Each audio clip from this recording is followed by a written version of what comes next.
Però a més, també passa en aquest acte una cosa que normalment no sol succeir, i és que un dels protagonistes o dels que surten a la novel·la m'acompanya, perquè aquest senyor, en Josep Maria Tòfoli, és el Joan Maria de la meva novel·la.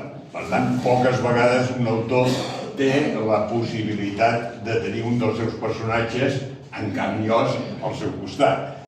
Era davant de tot, hi ha una cadira especial.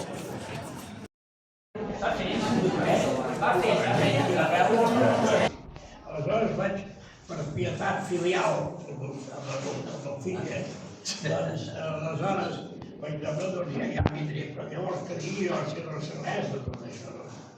Però escolti, miri,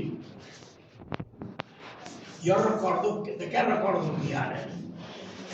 De Tiana només recordo que vostès havien tingut fa una pila d'anys un farmacèutic, que ara no me'n recordo com se deia, que va ser un amic meu, però que és per fa temps.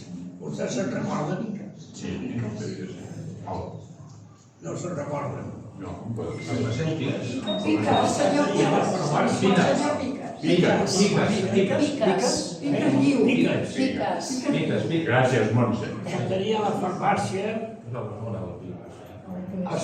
molt a tocar de la parròquia. Parròquia. Un altre fet històric i alguna així que demana també novel·les i adaptació a la novel·la és un assassinat que vam tindre aquí a Tiana pels anys 50 o així, no? Que coneixem per Can Guinart, que és un cert paral·lelisme. Surten també el col·legi de les monges d'aquí, les franciscanes.